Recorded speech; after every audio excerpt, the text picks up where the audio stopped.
Hello बच्चों। मैं उम्मीद करता हूं कि आप सब अच्छे होंगे। दोस्तों, अभी जो हम लोग करने वाले हैं क्लास 12 के मैथ का पहला चैप्टर संबंध और फलन का क्वेश्चन नंबर 10, क्योंकि 9 तक हम लोगों ने कर लिया था, है ना।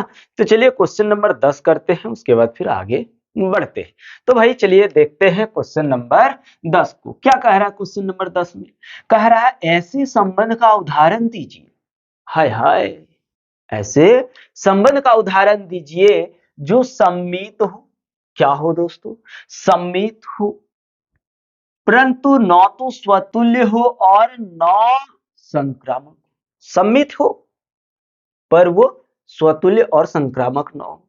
तो ये सारे हम लोगों को एक एक करके सॉल्व करना है, मतलब एग्जाम्पल देना है। तो आइए हम लोग इसको हल करने की कोशिश करते हैं और खुद से एग्जाम्पल देने जो होता है दोस्तों सीखना है, चाहे जैसे भी हो। तो आप क्या करिए एक सेट मान लीजिए, कुछ भी एक सेट ए हम मान लेते हैं। 1 2 3 4 मान लिए, एक सेट हमने मान लिया जहां पे रिलेशन जो है relation such that A to A define, यानी ए से ए डिफाइन है अथवा ए से ए परिभाषित है। ठीक है, अब पहला नंबर आइए पढ़ते चलते हैं और करते चलते हैं। कहता है सम्मित है परंतु न तो स्वतुल्य है और न ही संक्रामक। तो सम्मित किसको बोलते हैं दादा? सम्मित जो एक, अगर सम्मित का मतलब यह हुआ कि एक अगर दो के साथ कनेक्टेड है, एक का संबंध दो के साथ है, तो दो का संबंध एक के साथ भी होना चाहिए। तो वो क्या होगा आपका? वो होगा सम्मित। तो आइए देख लेते हैं। तो सबसे पहली बात सम्मित, आइए पहले ले लेते हैं। एक दो,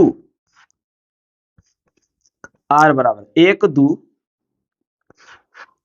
फिर दो एक।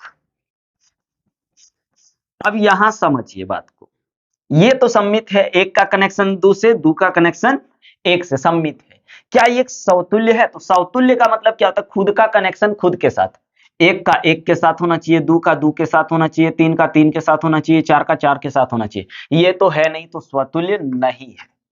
दूसरी बात, अगर एक और दो है तो दो से खत्म होने वाला नंबर स्टार्ट होना चाहिए, यहां स्टार्ट हो रहा है, तो ये दो दो कैंसिल हो गया। तो देखिए ना, यहां पे आइए, एक दो, ठीक है, दूसरा है दो एक।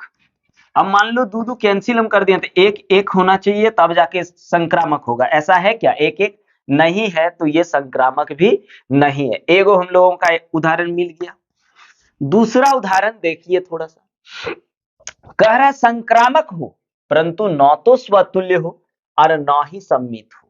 सम्मित भी नहीं होना चाहिए। हम ले लेते हैं R इज इक्वल टू एक दो, ये ना तो सम्मित है और ना ही स्वतुल्य है। सम्मित होने के लिए एक दो था तो दो एक होना चाहिए था।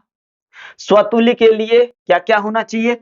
एक का एक एक, दो दो, तीन तीन, चार चार, यानी खुद का कनेक्शन खुद के साथ होना चाहिए, वो नहीं है। तो ये केवल क्या है? संक्रामक है।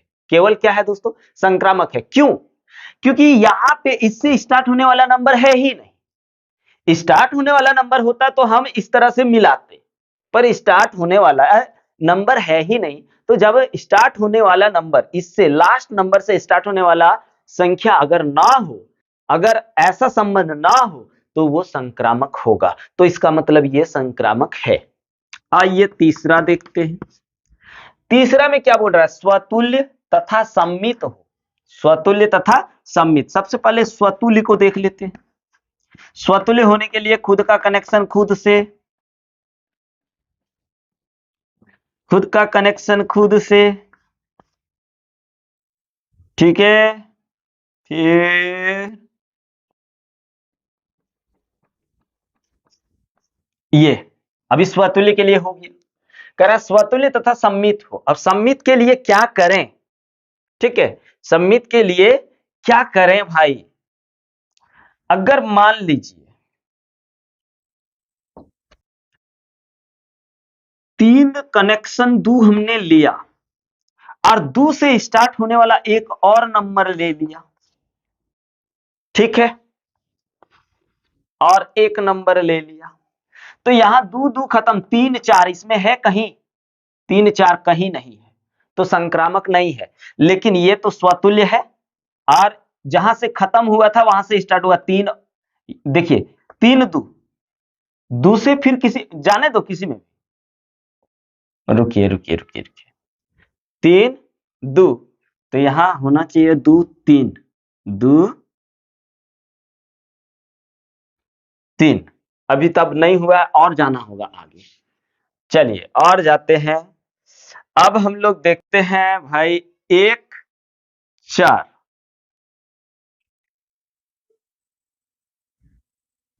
वैसे तो इस ये तो सम्मित हो गया। अब संक्रामक देखना है ना, तो संक्रामक क्या बोल रहा है क्वेश्चन में? किंतु संक्रामक ना हो, तो संक्रामक नहीं होने के लिए हम लोगों को क्या करना होगा? 2 3, ये तो अगर हम देखेंगे तो ये पास हो जाएगा। अब 3 से स्टार्ट होने वाला कोई नंबर ले लो। 3 से स्टार्ट होने वाला एक नंबर ले लिए, 3 और 4। चलिए अब यहां 3 और 3 खत्म, तो 2 और 4 कहीं है? नहीं है 2 और 4, तो ये संक्रामक नहीं है। क्योंकि मान लीजिए ये पास हुआ, ये भी तो पास होना चाहिए ना, तो ये संक्रामक नहीं है। केवल सम्मित और स्वतुल्य संक्रामक नहीं है। आइए चौथा देखते हैं। R इज इक्वल टू, क्या कह रहा है चौथा? स्वतुल्य तथा संक्रामक हो। स्वतुल्य और संक्रामक, एक एक दिखा दिए, दो दो दिखा दिए, 3 3 दिखा दिए, 4 4 दिखा दिए, फिर 1 2 दिखा दो ना जी। इससे स्टार्ट होने वाला नंबर ही नहीं है, तो ये स्वतुल्य है और संक्रामक है, सम्मित नहीं है। अब हम लोग पांचवा देख लेते हैं भैया। आओ एकदम पांचवा देख लो। सम्मित तथा संक्रामक हो, सम्मित और संक्रामक हो पर स्वतुल्य नहीं हो। तो मान लीजिए 1 2 से स्टार्टिंग, 2 1 पर खत्म, आया आपका 1, यहां लिखते 1 1। चलो यहां से अगर हम देखें तो ये सम्मित है, क्योंकि 1 का कनेक्शन 2 से, 2 के कनेक्शन 1 से। अगर दोनों को काट दें तो 1 1 मिल जा रहा है। लेकिन स्वतुल्य होने के लिए 1 का कनेक्शन 1 से, 2 का, 3 का, 4 का, मतलब यहां तक होना चाहिए, तब वो स्वतुल्य होगा। ये एगो में ये स्वतुल्य नहीं होगा। लेकिन आप देखिए ये दोनों को कट कर देंगे तो 1 1 आ जा रहा है, मतलब ये संक्रामक हो जा रहा है। हो जा रहा है कि नहीं दोस्तों? और सम्मित भी हो जा रहा है। इसका कनेक्शन 2 से, 2 का कनेक्शन 1 से, ये भी मिल जा रहा है। ठीक है, और इसमें 2 2 कैंसिल कर देते, 1 1 भी मिल जा रहा है। यानी सम्मित भी है और संक्रामक भी है, पर स्वतुल्य नहीं है। इस तरह से आप आंसर देना खुद सीखिए, तब मजा आएगा दोस्तों, क्योंकि ये बहुत इजी चैप्टर है। ऐसे तो टेढ़ा मेढ़ा लगेगा, लेकिन उतना टेढ़ा है नहीं, बहुत आसान है मेरे भाई। और यदि जेई को फोड़ना है, बोर्ड एग्जाम में 75% लाना है, क्योंकि 75% नहीं लाओगे बोर्ड एग्जाम में तो आप एडवांस में नहीं बैठ सकते। जेई एग्जाम का एडवांस में आप नहीं बैठ सकते। मान लीजिए आपने जेई मेंस पास कर लिया, एडवांस में बैठना है कि नहीं, आईआईटी कॉलेज में एडमिशन लेना है। अब आप एडवांस में कैसे बैठ पाओगे जब बोर्ड एग्जाम 12th बोर्ड में आपका यदि 75% है ही नहीं? तो भैया आपको मैथ अच्छा से करना है, क्योंकि मैथ में 90 92 93 98 99 तक लाना है। फिर फिजिक्स में भी लाना है, केमिस्ट्री में भी लाना है मेरे दोस्त। और पता है दोस्तों, इस चैनल में आपको फिजिक्स केमिस्ट्री मैथ एकदम बढ़िया कंटेंट के साथ, बढ़िया क्वालिटी में आपको जेई नीट के लिए मिलेगा। मिलेगा क्या, मिल रहा है दोस्तों। इसलिए चैनल को सब्सक्राइब कर लीजिए और दोस्तों को शेयर एकदम फटाफट कीजिए। इतना जल्दीबाजी कीजिए कि यार दोस्त भी कहे क्या दोस्त है मेरा कि इतना अच्छा अच्छा वीडियो हमको शेयर कर रहा है। तो चलिए भैया इसका स्क्रीनशॉट ले लीजिए, फिर आगे क्वेश्चन करते हैं। तो अच्छा पार्टी लोग, हो गया ना स्क्रीनशॉट, करते हैं आगे भैया। चलिए क्वेश्चन पढ़ते हैं। क्वेश्चन नंबर 11 को कहता है सिद्ध कीजिए कि किसी समतल, अब बात है समतल प्लेन की, तो ये बोर्ड आपको जो दिख रहा है ना दोस्तों, ये बोर्ड को आप एक समतल मान सकते हैं। इस बोर्ड को आप क्या मान सकते हैं? एक समतल यानी एक प्लेन मान सकते हैं। मैं स्थित बिंदुओं के समुच्चय में relation R P Q such that, हाँ, सच दैट ऐसा है, बिंदु P की मूल बिंदु से दूरी बिंदु Q की मूल बिंदु से दूरी के समान है, यानी मूल बिंदु से P की दूरी और Q की दूरी दोनों का इक्वल है। ऐसे जैसे मान लीजिए यहां मूल बिंदु है, इधर आपका P है, इधर आपका Q है, दोनों क्या है, इक्वल है। समझ रहे, दोनों इक्वल है। किधर पढ़ रहे थे, समान द्वारा प्रदत्त संबंध R एक तुल्यता संबंध है। इस चीज को पहले सिद्ध कर लीजिए, फिर आगे हम लोग पढ़ेंगे और देखेंगे, है ना, सिद्ध करना। तो चलिए अब हम लोग हल करते हैं और आराम से सिद्ध करने की कोशिश करते हैं। पहला नंबर देखना है, क्योंकि तुल्यता संबंध होने के लिए दोस्तों हम बार बार आप लोगों को बोल रहे हैं कि तुल्यता संबंध तब होगा जब कोई संबंध स्वतुल्य, सममित और संक्रामक हो। अगर ये तीनों हो गया तो उसको हम लोग बोलते हैं तुल्यता संबंध। तो इसका मतलब पहले हमको स्वतुल्य निकालना होगा, फिर सममित निकालना होगा और फिर जाके संक्रामक निकालना होगा। अगर ये तीनों हो जा रहा है तो फिर वो तुल्यता संबंध है। तो एक काम करते हैं, मूल बिंदु तो यहाँ क्या है नहीं जानते हैं ना, मूल बिंदु लेकिन हम लोगों को पता है 0 0 होता है। तो मान लेते हैं, माना मूल बिंदु O 0 और 0 है। ठीक है, 0 और 0 है। तो पहला नंबर चलिए स्वतुल्य संबंध देखते हैं। स्वतुल्य संबंध, हाय हाय क्या बात है सर, मजा आ रहा है पढ़ने में सर। आएगा बाबू, कैसे नहीं आएगा बाबू लोग, बेटा लोग और दीदी लोग को भी बोल रहे हैं। ऐसा नहीं है कि खाली भैया लोग ही पढ़ेगा, दीदी लोग को भी पढ़ना होगा, नहीं तो फिर देश आगे कैसे जाएगा भाई। सबका पार्टिसिपेट चाहिए इस देश को आगे ले जाने में। अब बोल सर किस में, पॉपुलेशन में क्या, नहीं भाई, देश को हम सबको आगे ले जाना है। और सबसे पहली बात तो आप लोग देश का भविष्य हैं दोस्तों, इसलिए जितना हो सके अच्छा से पढ़ने की कोशिश करिए। IIT निकालिए, JEE निकालिए, जितना भी अच्छा एग्जाम है निकालिए, पढ़ेंगे तब ना निकालेंगे। तो आइए यहाँ पे हम लोग देखते हैं। अब मूल बिंदु ये है ना, तो यहाँ जैसे हमने फिगर बनाया तो OP और OQ क्या है, बराबर है। ये क्वेश्चन में ही दिया गया है, रिलेशन में देखिए। तो इसका मतलब ये है कि OP जो है वो OQ के इक्वल है। तो हम क्या OP बराबर OP नहीं लिख सकते क्या, आराम से लिख सकते हैं भैया, लिख सकते हैं कि नहीं, OP बराबर OQ। तो अब हम लोग आराम से लिखेंगे, क्या लिखेंगे, लिखेंगे दोस्तों P तथा P तथा P, या फिर इतना नहीं करना है भाई, जब दोनों इक्वल है तो OP दूरी क्या हो जाएगा, दूरी जो होगा OP बराबर OQ हो जाएगा ना, क्या हो जाएगा, OQ यहां दिखा है ना, OP बराबर OQ, ये तो दिया हुआ है। और जब इक्वल हो गया भाई तो हम इस चीज को OP बराबर OP लिख ही सकते ना, आराम से लिख सकते हैं।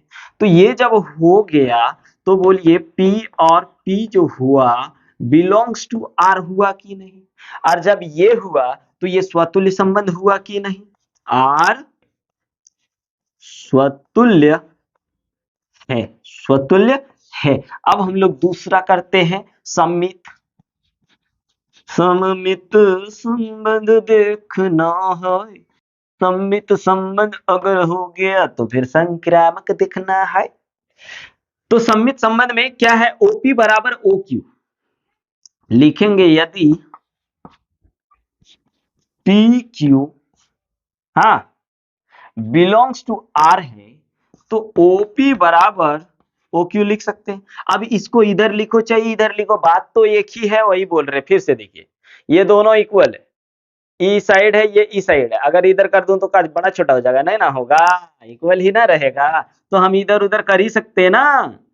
तो यहां हो जाएगा आपका OQ बराबर OP।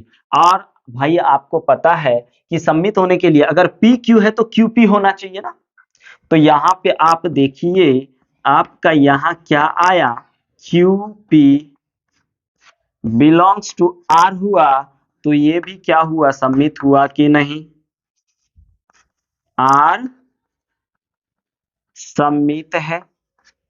अब हम लोग देखने वाले हैं तीसर का संक्रामक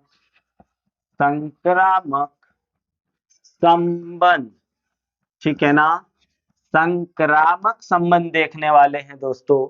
आइए, संक्रामक संबंध का देखना है तो मतलब अगर मेरा कनेक्शन इसके साथ है तो मेरा दोस्त का कनेक्शन उसके साथ होना चाहिए, और फिर मेरा दोस्त का कनेक्शन मेरे साथ होना चाहिए, तब जाके वो संक्रामक होगा। यानी ऐसे देखिए, यहां समझिए, ये दोनों दोस्त है और ये दोनों दोस्त है, ये दोनों दोस्त है, ये दोनों दोस्त है, तो भैया मैं इसका दोस्त का दोस्त जो है इसका भी तो दोस्त हो सकता है, तब ये संक्रामक होगा। अगर ये ऐसा नहीं हुआ तो संक्रामक नहीं होगा। तो आइए देख लेते हैं, लिखेंगे माना P Q belongs to R, तथा कुछ मान लीजिए पी क्यू तो नहीं, पी क्यू मान लीजिए, आर तो नहीं लेंगे क्योंकि रिलेशन है, तो यहाँ P S belongs to R मान लेते हैं।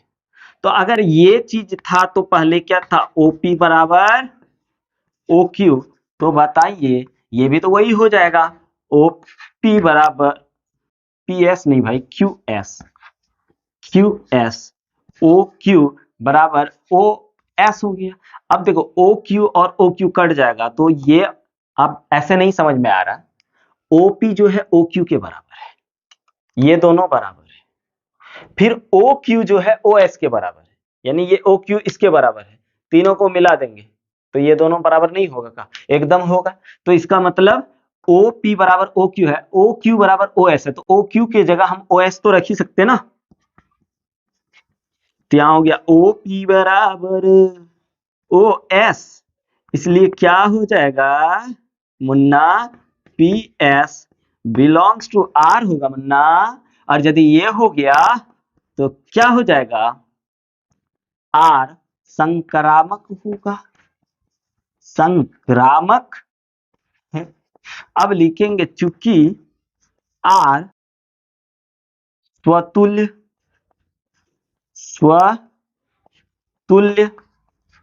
सममित तथा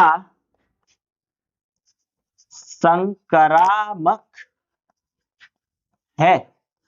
अब यहां जगह नहीं है तो यहां लिख देते हैं ना, इसलिए आर क्या हो जाएगा, एक तुल्यता संबंध है। ये चीज प्रूफ हो गया ना, एकदम इजीली हुआ कि नहीं दोस्तों। अब आइए आगे बढ़ते हैं, यहां तक तो हम लोगों ने कर लिया, तुल्यता संबंध तक कंप्लीट कर लिया, ठीक है, क्योंकि ये स्वतुल्य भी हुआ, सम्मित भी हुआ, संक्रामक भी हुआ, और जब तीनों हुआ तो वो तुल्यता संबंध हुआ। आइए अब आगे देखते हैं, कहता पुनः सिद्ध कीजिए कि बिंदु P से P इक्वल टू नॉट 0 0 से संबंधित सभी बिंदुओं का समुच्चय P से होकर जाने वाला एक ऐसे वृत्त को निरूपित करता है जिसका केंद्र मूल बिंदु पर हो। यानी कह रहा है दोस्तों, कहां बना दूं, इधर बना देते हैं, शायद दिखना चाहिए, छोटा ही बनाते हैं। ये बोल रहा है कि यहाँ एक बिंदु P है और यहाँ इसका सेंटर मूल बिंदु O और O है। यहां से बोल रहा होकर जाने वाला जितने सारे बिंदु है, ये ऐसे ऐसे ऐसे ऐसे ऐसे, यहाँ हो गया Q, यहाँ हो गया S, यहाँ हो गया T, यहाँ हो गया फिर जगह Y Z, ऐसे बोल रहा है P समुच्चय से होकर जाने वाले एक ऐसे वृत्त को निरूपित करता है जिसका केंद्र मूल बिंदु O है।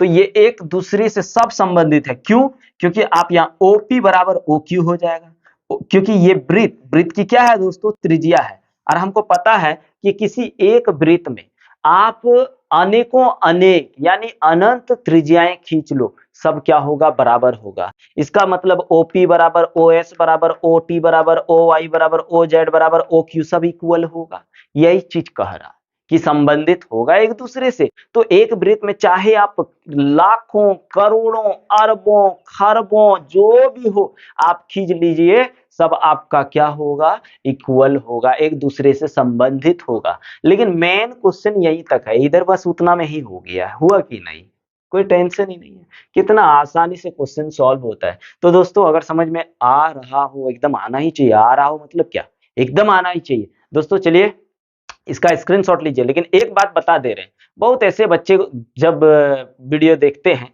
तो क्या करते हैं, देख रहे हैं लिख रहे हैं, देख रहे हैं लिख रहे हैं। अगर भाई ये चीज कर रहे हो ना, तो आप सबसे बड़ी भूल कर रहे हो आप अपने जीवन में। आप जानते हो क्या भूल कर रहे हो आप? सर पढ़ा रहे हैं, आप लिख रहे हो, तो आप समझ क्या रहे हो, कुछ नहीं समझ पाओगे भाई, याद रखना। इसलिए आपको जब कह रहे हैं कि आप स्क्रीनशॉट ले लीजिए, उस टाइम आप उस स्क्रीनशॉट ले लीजिए, लेने के बाद आराम से जब वीडियो कंप्लीट होगा उस चीज को बनाइए। ऐसा नहीं करिए कि एकदम वीडियो चल रहा है और हम वहां बनाना शुरू कर रहे हैं, उतारना शुरू कर रहे हैं, ये गलत तरीका। इससे आप कुछ नहीं सीख पाएंगे दोस्तों, हम बता दे रहे हैं, एकदम बिल्कुल कुछ नहीं सीख पाएंगे। इसलिए ऐसा बिल्कुल ना करें भाई, प्रॉब्लम होगा आपको ही। हम तो बता दे रहे हैं ना, आपके टीचर होने के नाते आपको बता दे रहे हैं कि ये चीज ना करें, कि सर पढ़ा रहे हैं आप उतार रहे हैं, ऐसा नहीं करें। पहले आप उसको माइंड लगा के देखिए, समझिए, फिर आप उसका स्क्रीनशॉट लीजिए और आराम से लिखिए, देखिए बनेगा कि नहीं। लेकिन अगर आपको हम यहाँ बता रहे हैं और आप उतारना शुरू कर रहे हैं, तो आप भूल कर रहे हैं, क्योंकि आपको समझ में ही नहीं आएगा, समझे? नहीं तो एक बार में आपको समझ में आएगा, ये मेरा गारंटी है। चलिए इसका स्क्रीनशॉट ले लीजिए। हाँ भैया, तो हम लोगों ने क्वेश्चन नंबर 11 कर लिया, अब करते हैं क्वेश्चन नंबर 12। क्या? Question number 12। आइए पढ़ते हैं क्वेश्चन नंबर 12 को। दोस्तों कहता है सिद्ध कीजिए, मतलब सिद्ध कीजिए, मतलब क्या, सिद्ध कीजिए कि समस्त त्रिभुजों के समुच्चय ए में आर जो रिलेशन दिया गया टी वन टी टू, फिर such that T one T two के समरूप है। आय रे हाय, समरूप, भैया हम लोगों ने क्लास 10th में पढ़ा था ना, मैथ में, समरूप होय द्वारा परिभाषित संबंध आर एक तुल्यता संबंध है। पहले यहां तक क्लियर करिए, फिर आगे देखेंगे। ठीक, चलिए यहां आपको एक चीज मैं बताऊंगा, बताऊं कि नहीं? हाँ सही बताइए। देखिए एक होता है समरूप, एक होता है सर्वांग सम। क्या? एक होता है समरूप और दूसरा होता है सर्वांग सम। सर्वांग सम का मतलब होता है दोस्तों लगभग एक जैसा। सर्वांग सम का मतलब क्या होता है? लगभग एक जैसा होता है। पर समरूप जो होता है ना भैया, वो भी एक ही जैसा होता है, पर वो छोटा बड़ा हो सकता, पर वो छोटा बड़ा हो सकता है, पर सर्वांग में छोटा बड़ा नहीं हो सकता। जैसे अगर मैं एक लड़का हूं, इधर एक इतना बड़ा लड़का है, समझे बात? तो हम एक दूसरे से सर्वांग नहीं है। यहां समझिए, एक लड़का इतना बड़ा है और हम इतना बड़ा है, एकदम क्लियर समझ में आ जाएगा ना। तो हम जो है ना, ये लड़का जो है, इमेजिन करिए ना भाई, यहाँ लड़का है नहीं लेकिन इमेजिन करिए ये इतना बड़ा है, तो हम लोग एक दूसरे का सर्वांगसम नहीं है, सिमिलर नहीं है, लेकिन एक दूसरे का क्या है, समरूप है। क्योंकि समरूप में क्या होता है, देखिए सर्वांगसम में भुजाएं बराबर होती है, ठीक है, सर्वांगसम में भुजाएं बराबर होती है, पर समरूप में भुजाएं बराबर नहीं होती, भुजाएं एक ही अनुपात में विभाजित होती है। भुजाएं क्या होती है, समरूप में एक ही अनुपात में विभाजित होती है, जबकि सर्वांगसम में विभाजित नहीं होता भैया, सर्वांगसम में भुजाएं बड़ा होता है, सॉरी बराबर होता है। अब भी नहीं समझे दोस्तों, और क्या बताऊं बोलिए। जैसे हम एक लड़का है, आप एक लड़का है, हो सकता है हम दोनों में आप लंबा होंगे, हम थोड़ा छोटा है, ठीक है, या फिर हम आपसे लंबा होंगे या आप थोड़ा छोटा है, तो हम और आप सर्वांगसम नहीं है। भले लड़का है लेकिन सर्वांगसम नहीं है, क्योंकि इक्वल नहीं है ना। पर हम और आप जो है ना, समरूप जरूर है, हम और आप समरूप जरूर है। समझ में आया? जैसे एक साइकिल का दो पहिया होता है, वो सर्वांगसम है, क्या है? सर्वांग सम। लेकिन वही बढ़ छोट कर दूं ना तो वो सर्वांग सम नहीं बल्कि वो हो जाएगा समरूप। ठीक है, तो आइए समझ में आ गया समरूप ना। तो यहाँ पे जो R दिया गया है, R जो है T1 T2 such that T1 T2 के समरूप है। तो हम लोग पहला जो निकालेंगे स्वतुल्य, क्यों? क्योंकि तुल्यता संबंध के लिए स्वतुल्य, सममित और संक्रामक करना पड़ेगा ना। तो चलिए स्वतुल्य संबंध पहले देख लेते हैं। सम तो यहां है ना T1 T2 के समरूप है तो हम लिख सकते हैं T1 T1 समरूप का ये साइन है, यहां दो दे देंगे तो वो हो जाएगा आपका सर्वांग सम। T1 समरूप T1, ठीक है, T1 समरूप T1, यानी T1 जो है T2 के समरूप है ना, तो T1 समरूप T1 लिख सकते हैं। That is T1 belongs to R हो जाएगा, और जब ये हो जाएगा तो R क्या होगा? स्वतुल्य होगा, स्वतुल्य संबंध होगा, संबंध है। अब दूसरा देखते हैं, क्या? सम्मित। सम्मित संबंध, ठीक है।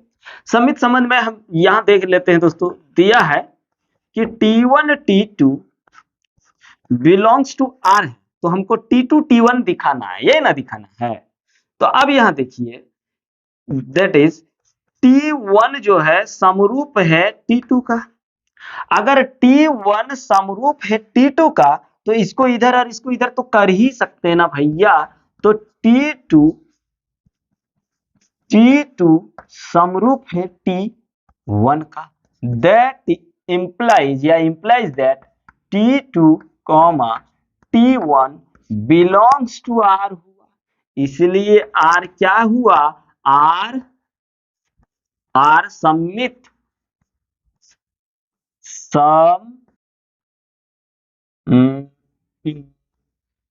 सम्मित संबंध है। चलिए बहुत बढ़िया, अब ये सम्मित भी हो गया। अब हम लोगों को तीसरा देखना है संक्रामक। क्या देखना है? संक्रामक। संक्रामक संबंध, ठीक है। हाँ सर, ठीक है ना? हाँ ले ले। तो अब संक्रामक संबंध के लिए करते हैं, यदि T1 T2 belongs to R है तथा T2 T3 belongs to R यदि होगा, तो इसका मतलब क्या हुआ कि T1 समरूप है T2 का तथा T2 समरूप होगा T3 का। अब एक बात बताओ भैया कि T2 और T2 अगर कट जाएगा, क्योंकि T1 समरूप है T2 का और T2 समरूप है T3 का, हर बार हम बोल रहे ना यही कहानी, ये इसके बराबर ये इसके बराबर, तो ये इसके बराबर नहीं होगा क्या? एकदम होगा। तो यहाँ पे T1 समरूप T3 हो जाएगा ना, बिल्कुल हो जाएगा। देते T1 समरूप T3 हो गया, तो इसका मतलब क्या हो गया कि T1 और T3 आपका बिलोंग्स टू R हो गया। अब ये यदि हो गया, देखिए संक्रामक हम पहले भी बता चुके हैं, फिर बता रहे हैं, हर चीज हर क्वेश्चन पे यही चीज हम लोग कर रहे हैं। T1 T2 से कनेक्टेड है, तो T2 मान लीजिए तीसरे के साथ कनेक्टेड है, तो ये जो T1 जो होगा ना T3 के साथ कनेक्शन होना चाहिए, तो वो चीज हो गया, तब ये संक्रामक है। और नहीं होता तो संक्रामक नहीं होता। दैट इज R संक्रामक है, संक्रामक है, ठीक है दोस्तों। अब हम लोगों को पता है कि चूंकि R स्वतुल्य कॉमा सम्मित तथा संक्रामक है ना, इसलिए R एक तुल्यता संबंध है। हो गया भाई, देखिए कितना इजी बन गया। अब तुल्यता संबंध हम लोगों का यहाँ कंप्लीट होता है। अब आगे देखिए क्या क्वेश्चन कह रहा है, यहां से कहता है भुजाओं 3, 4, 5 वाले समकोण त्रिभुज T1 है, भुजाओं 5, 12, 13 वाले समकोण त्रिभुज यहां होना चाहिए था T2, समकोण त्रिभुज T2 है तथा भुजाओं 6, 8, 10 वाले समकोण त्रिभुज T3 पर विचार कीजिए। अब कह रहा है T1, T2 तथा T3 में से कौन से त्रिभुज संबंधित है, ये चीज करना है दोस्तों। तो इसका स्क्रीनशॉट लीजिए, फिर हम लोग आप लोगों के सामने मिटा रहे हैं। चलिए इसका ले लीजिए, क्या करें दोस्तों, चलिए ले लिए ना। हाँ, अब हम लोग इसको मिटा देते हैं। मिटाने के बाद हम लोग इसको फिर से आगे बढ़ाते हैं, ठीक है। चलिए अब भैया क्या करना है, देखना है हम लोगों को। पहले समकोण त्रिभुज 3 गो बनाइए, क्या गो, 3 गो, एगो T1, T2, T3। समकोण त्रिभुज किसको कहते हैं, जिसमें एक कर्ण हो, एक लंब हो और एक आधार हो और साथ में एक समकोण हो। इसका नोमेनक्लेचर कर लेते ए बी सी। इसमें क्या क्या दिया हुआ, ये तो मेरा T1 है, चलो ले लिए T1। 3, 5, 3, 5, सॉरी 3, 4, 5, 3, 4, 5 भुजाओं का जो माप है ये दिया गया। दूसरा त्रिभुज है दोस्तों,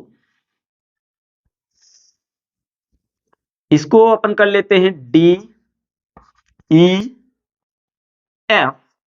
यहां समकोण हो गया, ये कर्ण हो गया, ये लंब हो गया, ये आधार हो गया, इसको T2 त्रिभुज बोला गया है। अब T2 त्रिभुज आप देखेंगे तो कितना कितना, 5, 12 और 13 है। ये 5 है, ये 12 है, ये 13 है, ठीक है। अब तीसरा त्रिभुज देख लो,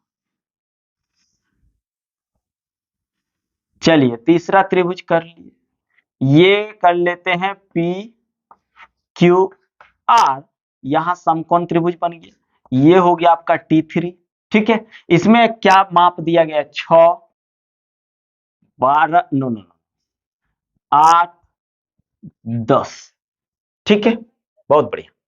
अब पहले हम लोग क्या करेंगे, त्रिभुज T1 और T2 में संबंध देखते हैं। अगर ये एक दूसरे के साथ समरूप हो गया, अगर T1 समरूप T2 हो गया तो एक दूसरे से संबंधित होगा, फिर T2 T3 समरूप हो गया तो एक दूसरे से संबंधित होगा। T1 और T3 अगर समरूप हो गया तो संबंधित होगा, और समरूप नहीं हुआ तो संबंधित नहीं होगा। चलिए पहला नंबर देख लेते हैं, T1 तथा T2 में, ठीक है। इसका अगर हम लंब देख रहे हैं कितना, 3, तो इसका लंब आ जाएगा 5। अब इसका आधार देख रहे हैं 4 और इसका आधार देख रहे हैं 12। अगर इसको आप काट दोगे तो 1/4 आएगा, ये और ये इक्वल तो नहीं हुआ। फिर हम लोग देखेंगे कर्ण, ये 5 है और ये 13 है, ये भी इक्वल नहीं है। तो क्या होगा भाई, यहां इधर करते हैं, नहीं दिखेगा, नहीं तो इधर करेंगे, लिखेंगे T1 नहीं है समरूप T2, यानी T1 और T2 एक दूसरे से समरूप नहीं है। तो क्या हो जाएगा, दैट इंप्लाइज दैट T1 तथा T2 एक दूसरे से संबंधित नहीं है, एक दूसरे से संबंधित नहीं। चलिए अब हम लोग दूसरा देखेंगे, यहां से देखते हैं T2 तथा T3 में, ठीक है।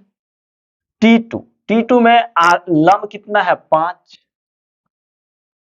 और इसमें लंब है 6। पहले बराबर लिख लो ना, बराबर होगा तो करेंगे, नहीं तो नहीं करेंगे। आधार 12, आधार आ गया 8, इसको काट दो, क्या बार में 3 चरे 12 और 2 चरे 8, नहीं होगा बराबर तो नहीं हुआ बराबर। फिर आइए इसका कर्ण देखते हैं 13 और इसका कर्ण है 10, ये भी बराबर नहीं हुआ, तो T2 समरूप नहीं हुआ T3 से। और जब T2 समरूप नहीं हुआ T3 से तो T2 तथा T3 एक दूसरे से संबंधित नहीं। क्लियर। अब हम लोग देखते हैं तीसरा, यानी T1 और T3 को देखते हैं।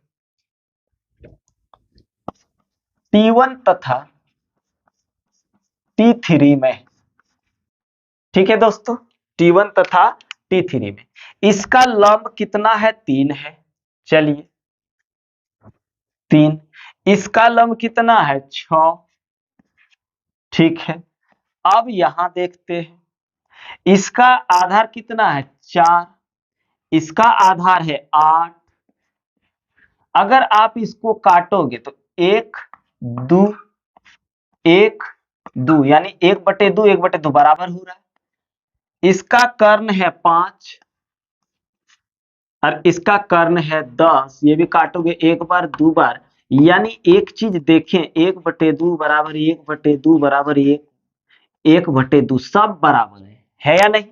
और जब सब बराबर है तो हो गया आपका T1 समरूप हो गया T3। और जब ये एक दूसरे से समरूप है तो एक दूसरे से संबंधित भी होगा। लिखेंगे अतः T1 तथा, किधर कर दो, यहां कर देते हैं, T1 तथा T3 एक दूसरे से संबंधित है। ये दोनों संबंधित नहीं था, जबकि T1 और T3 एक दूसरे से संबंधित है। यही तो विचार करने बोला था। T1 एक त्रिभुज है, T2 एक त्रिभुज है और T3 एक त्रिभुज है, उस पर विचार कीजिए। विचार किए कि ये और ये समरूप नहीं है तो संबंधित नहीं हुआ, ये और ये समरूप नहीं है तो संबंधित नहीं हुआ, लेकिन ये और ये समरूप है तो संबंधित हुआ। हुआ ना दोस्तों? तो चलिए यहाँ पे हम लोगों का ये क्वेश्चन कंप्लीट हुआ। अब हम लोग जो करने वाले हैं दोस्तों, क्वेश्चन नंबर 13 करने वाले, फिर 14 15 16, उसके बाद ये एक्सरसाइज खत्म। फिर हम लोग चलेंगे एक्सरसाइज 1.2 में। तो चलिए इसका स्क्रीनशॉट ले लीजिए फटाक से।